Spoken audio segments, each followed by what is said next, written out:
Baik, assalamualaikum warahmatullahi wabarakatuh. Jumpa lagi dengan saya, Kang Bubun di channel Pacikawan Channel. Kali ini kita akan membawakan sebuah cerita misteri pusaka sakti. Cerita ini diambil dari kisah nyata pengalaman dari Kang Iman. Apa keseruan misteri cerita ini? Kita lanjutkan. Selamat menonton dan selamat menyaksikan. Cekidot.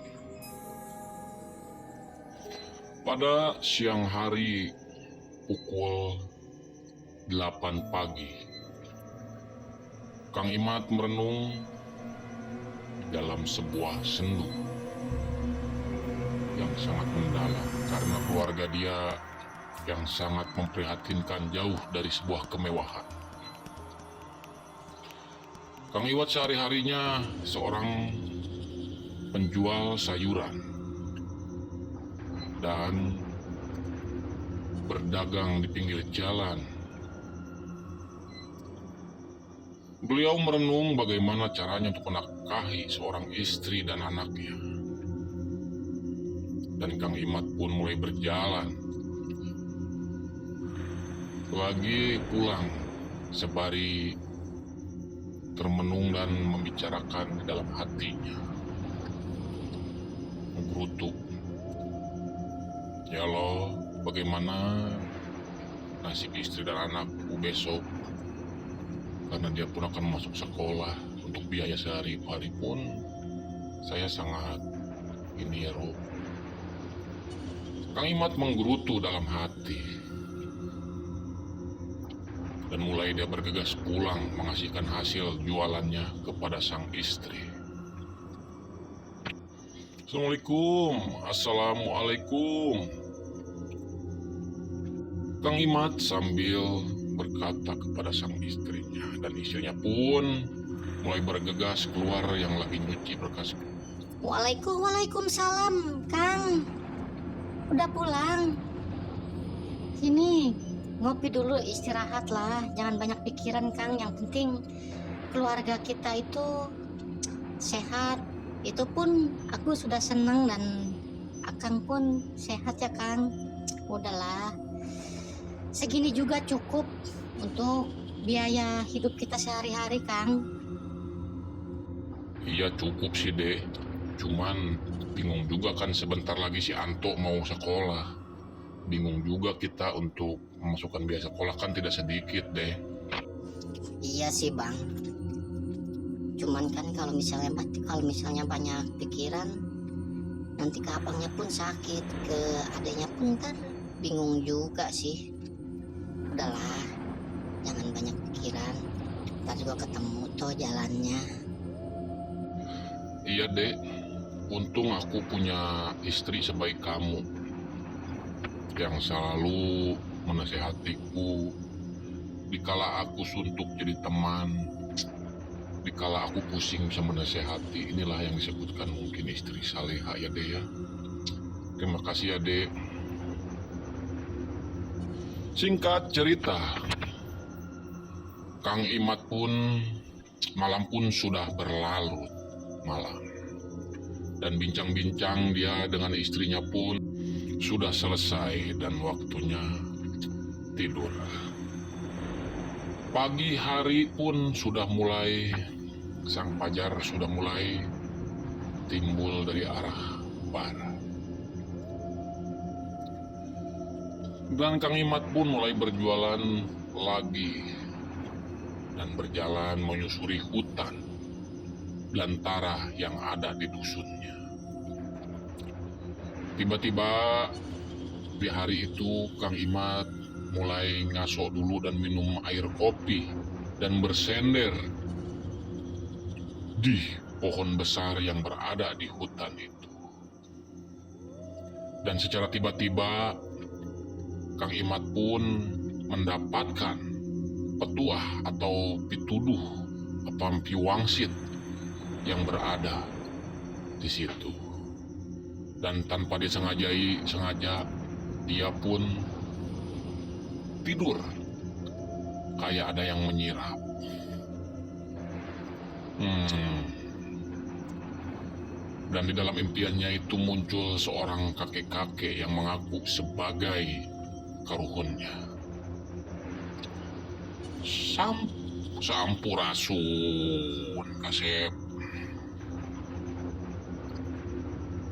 Rampes, Ki. Ari aki teh saha, Ki? Abong maneh teu apal kaki jang.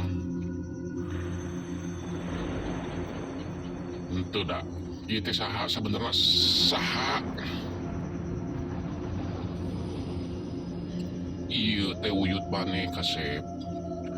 Mun maneh hayang beunghar kairupan tur geunah tur tumanginah kairupan jeung anak pamajikan anjeun. Aya titipan ti aki keur anjeun ngan rawat anu bener. Ieu titipan pusaka nu turun temurun nepikeun ka anjeun. Wayahna ieu cokot.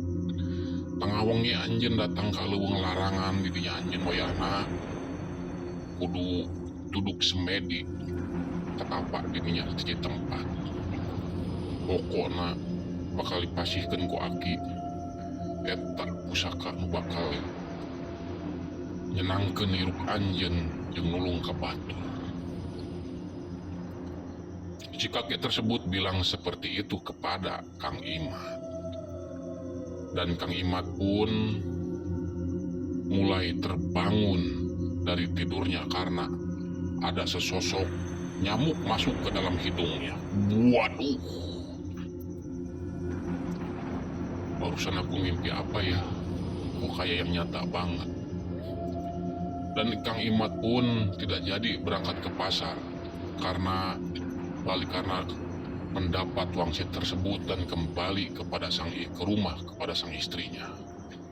Dan beliau pun mulai bercakap dan menanyakan kepada saudara-saudaranya dan ngobrol bareng bersama istrinya. Sesampainya di rumah, Kang Imad pun mulai ngobrol dengan istri dan sanak saudaranya yang berada tidak jauh dari rumahnya. Singkat cerita, Ada apa sebenarnya, Kang? Gini sebenarnya, Dek. Tadi itu mau berangkat itu Akang itu kayak kesirap ketiduran di pohon beringin yang sangat besar yang ada di hutan yang Akang lewati. Dan tiba-tiba Akang pun mulai bermimpi disamperin oleh sesosok kakek-kakek yang berjenggot panjang dan berbaju putih dan rambutnya itu disanggul kayak empu zaman dulu deh. Dan dia berkata bahwa dia tuh pun dari keluarga kita, kakek buyut kita. Dia tuh mengakui seperti itu. Malah mah aku suruh ngambil pusaka tersebut. Katanya dia tuh mau ngasih pusaka ke kita biar kehidupan kita itu mulai berjalan lancar dan bisa menolong kepada sesama, katanya bilang gitu. Cuman si kokok kakek tersebut aku pun tidak tahu siapa itu. Mungkin akan kutanyakan kepada mamangku yang bernama Mang Ali. Singkat cerita, Mang Ali pun secara tiba-tiba pun datang ke rumahnya Mang Imad tersebut. Tanpa disengaja, kayak ada yang sudah diatur oleh sang kuasa. Dan Mang Imad pun mulai berkata kepada Mang Ali, Mang Ali, nah kebetulan ada mamang saya kesini, Mang. Ngopi dulu sini mampir. Tumben kesini, Mang, ada apa? Ya justru saya kesini tuh secara tiba-tiba kayak ada yang manggil gitu, suruh ke rumah kamu, Mat. Oh gitu. Ya, nah kebetulan saya pun mau ngobrol ini, Mang, ke Amang teh. Bahwa tadi tuh ada bermimpi ketemu dengan sosok kakek yang mengaku buyut kita. Apakah benar itu Mang buyut kita itu seorang empu sakti atau orang sakti dulunya? Iya benar, Mat. Namanya itu kakek Braja dulu itu. Memang pusakanya pun ada satu yang beliau belum kasihkan kepada anak-anaknya karena belum ada yang mampu mungkin. Emang kenapa? Tadi Mang saya bermimpi disamperin kakek tersebut. Sosoknya itu seperti kakek-kakek berjanggut dan rambutnya itu disanggul seperti empu zaman dulu. Dan saya pun suruh ngambil tengah malam di hutan larangan. Katanya aku suruh semedi di sana dan suruh ngambil pusaka tersebut. Apakah benar itu, Mang? Wah, kesempatan besar itu mah kamu. Mat, udah, pokoknya samperin ntar malam. Jangan dilewatkan lagi, itu kesempatan kamu untuk mendapatkan pusaka tersebut. Pokoknya Mamang antar deh, kalau misalnya begitu. Baik dah, Mang, kalau misalnya begitu. Kita ambil aja ya, iya. Singkat cerita, malam pun sudah berlalu. Menunjukkan pukul jam 12 malam. Mang Imat dan Mang Ali pun mulai berangkat membawa sesajen dan harum-haruman ke bunga setaman. Dan selai dupa pun mulai dibawa ke hutan larangan. Mang Imat pun mulai berpamitan kepada sang istri. Dek, aku pamit ya, mohon doanya semoga malam ini hasil ya, tidak ada apa-apa dan Akang pun selamat ya Dek ya.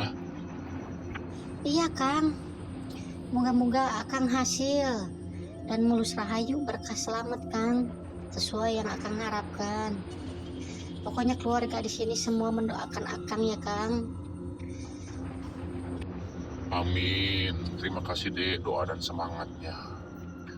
Singkat cerita, mereka pun sudah menyusuri semak-semak dan hutan belantara tersebut. Dan setibanya di pohon beringin di tengah hutan larangan itu sudah sampai di sini. Dan Mang Imat pun berkata kepada Mang Ali, "Mang, apakah ini gitu ya pohonnya?" Dan kata si kakek tersebut sih ngomongnya ada sehelai batu dan pohon beringin besar, pokoknya suruh duduk di sini. Coba Mamang lihat dulu ya, benar apa enggaknya. Wah bener ini di sini. Udah, kamu pasang bunga setamannya dan bakar dupanya. Singkat cerita, Mang Imat pun dan Mang Ali mulai bergegas membakar dupa. Dan wangi-wangian bunga setaman pun mulai sing selebet, harum semerbak di area hutan tersebut. Dan Mang Ali pun menjaga jarak antara 3 meter ke belakang, hanya menonton dari kejauhan, mengamati dari kejauhan Mang Imat tersebut. Dan Mang Ali pun berpamitan kepada Mang Imat, "Mat, kamu di sini sendiri, pokoknya Mamang mah nunggu aja di kejauhan ya, kalau misalnya ada apa-apa teriak aja, Mamang pasti datang." "Siap Mang." Memang disuruh juga sama si kakek kayak gitu. Ya udah, sing berkah, Kasep. Mang Imat pun mulai bersemedi di tengah hutan tersebut. Suara jangkrik dan nyamuk pun mulai berdatangan.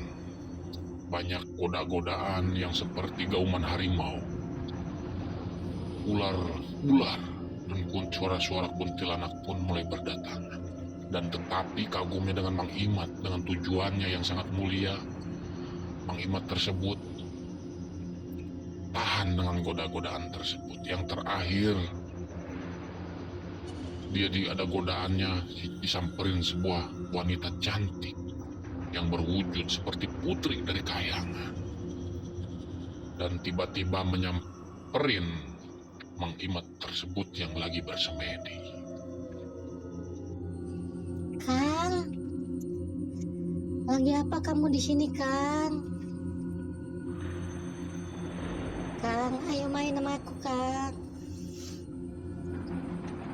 Kang, Mang Imat mulai ngegerentes dalam hatinya. Siapa ini sosok cewek pakai ini kok goda ya, apa gimana? Pokoknya diam aja dah sebelum ada yang datang yang aslinya. Singkat cerita, Mang Imat pun tidak menghiraukan bahwa itu sesosok cewek tersebut, dan cewek tersebut pun mulai hilang. Jam 02 menunjukkan jam 02 pagi. Sosok kakek pun datang yang tayang berada di dalam mimpi Mang Imat tersebut. Sampurasun kasep gerah hudangan yeun tilu tapak semedi tersebut.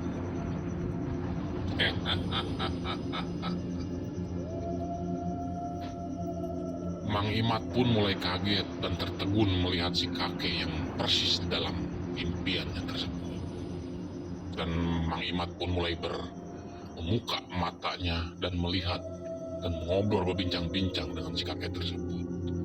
Rampes ki asa kunyata ningali kieu mah ki tamuan tarima ieu pusaka rawat anu bener engke oge manyandak jeung mawa sorangan teu kudu dihayang-hayang teu kudu dembung pan geus waktuna mah pan cundukan waktuna ge dipasrahkeun ku aki ka anjeun pan pake gunakeun jeung nu bener ulah sampe kagoda kudu sejen nu godana saukur eta cagak bandring teh awewe yang kasep.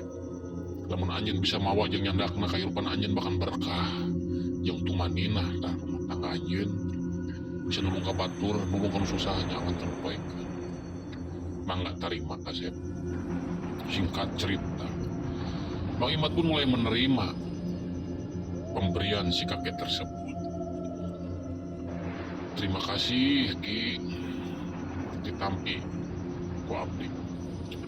Dan Mang Imat pun secara tiba-tiba kayak yang kesetrum menerima pusaka tersebut, dan kemungkinan aura-aura dari pusaka tersebut mulai masuk ke dalam tubuhnya.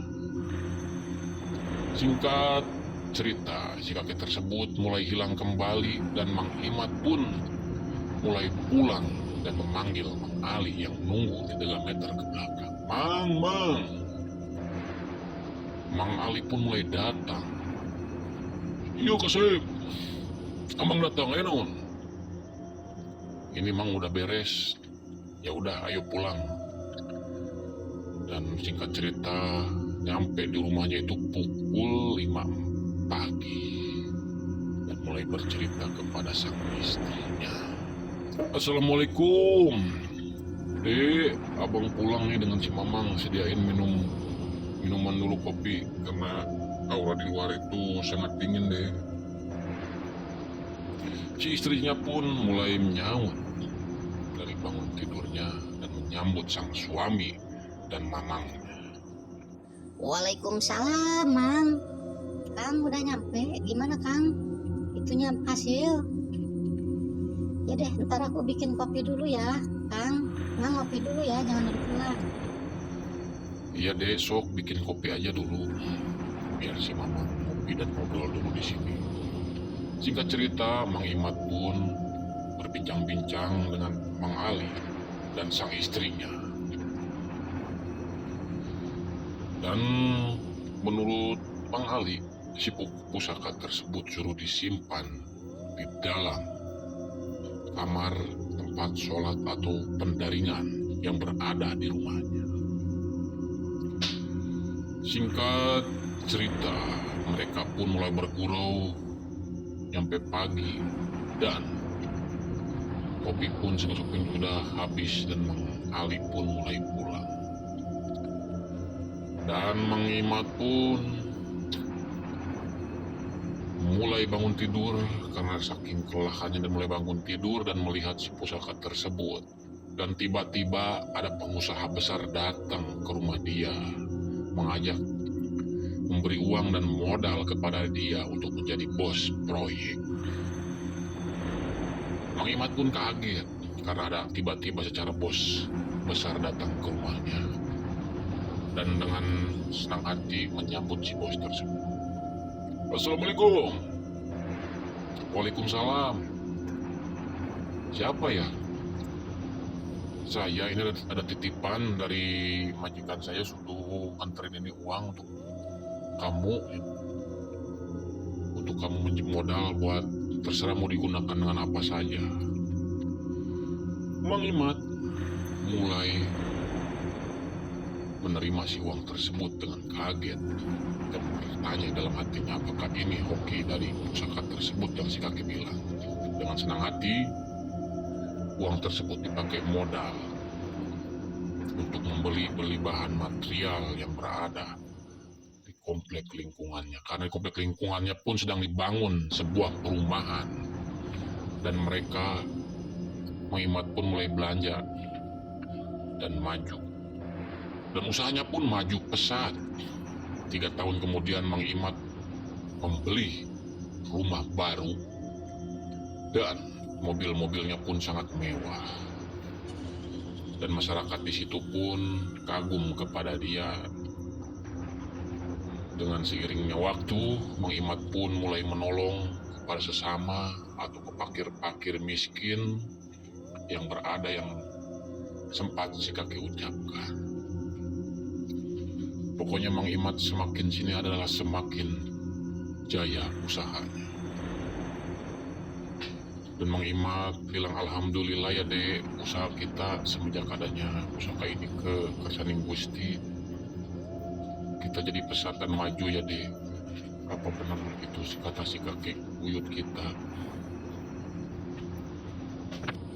Iya bang, alhamdulillah ya. Kita jangan lupa untuk bersedekah bang.